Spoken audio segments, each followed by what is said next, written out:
saudara yang terkasih di dalam Tuhan Yesus Kristus. Kembali lagi kita akan mendengarkan renungan pada hari ini, Senin 14 Maret 2022, dengan judul Jangan Meninggalkan Tuhan. Hakim-Hakim pasal 10 ayatnya yang ke-6.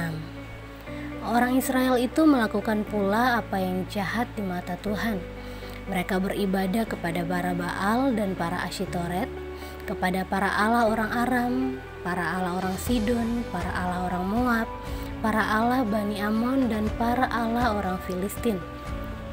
Tetapi Tuhan ditinggalkan mereka dan kepada Dia mereka tidak beribadah. Bacaan harian Hakim-Hakim pasal 10 sampai 12. Sudah sejak zaman dahulu, Tuhan berulang kali mengingatkan orang Israel supaya mereka jangan beribadah kepada Allah lain, tetapi hanya kepada Tuhan sajalah mereka harus beribadah. Ketika Tuhan menuntun bangsa Israel keluar dari tanah Mesir dan mereka berjalan menuju tanah yang dijanjikan Tuhan, yaitu tanah Kanaan, Tuhan memberikan 10 hukum kepada mereka melalui Musa. Salah satu bunyi hukum yang Tuhan berikan kepada bangsa Israel adalah, "Jangan ada padamu Allah lain di hadapanku. Jangan membuat bagimu patung yang menyerupai apapun yang ada di langit di atas, atau yang ada di bumi di bawah, atau yang ada di dalam air di bawah bumi. Jangan sujud menyembah kepadanya atau beribadah kepadanya. Sebab aku, Tuhan Allahmu, adalah Allah yang cemburu, yang membalaskan kesalahan kepada anak-anaknya, kepada keturunan yang ketiga dan keempat dari orang-orang yang membenci aku. Tetapi aku menunjukkan kasih setia kepada beribu-ribu orang, yaitu mereka yang mengasihi aku dan yang berpegang pada perintah-perintahku." Keluaran pasal 20 ayat 3-6. Jadi sangat jelas perintah yang Tuhan berikan kepada orang Israel. Namun meskipun demikian, orang Israel kembali melakukan apa yang jahat di mata Tuhan.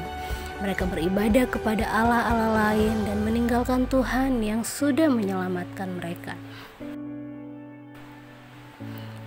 Akibatnya, mereka ditindas dan diinjak oleh musuh.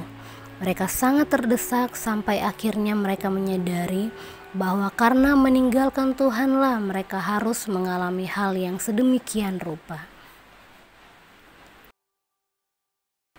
Mereka kemudian berbalik dari melakukan dosa dan berseru kepada Tuhan, maka Tuhan tidak dapat lagi menahan hatinya melihat kesukaran mereka.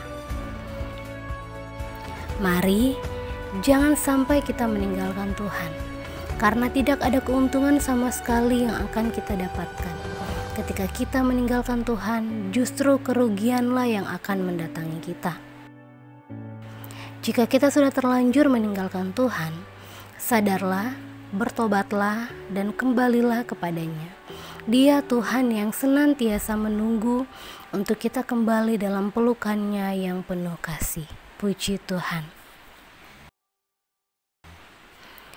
Bahan refleksi, adakah hal-hal yang lebih memikat hati kita daripada Tuhan?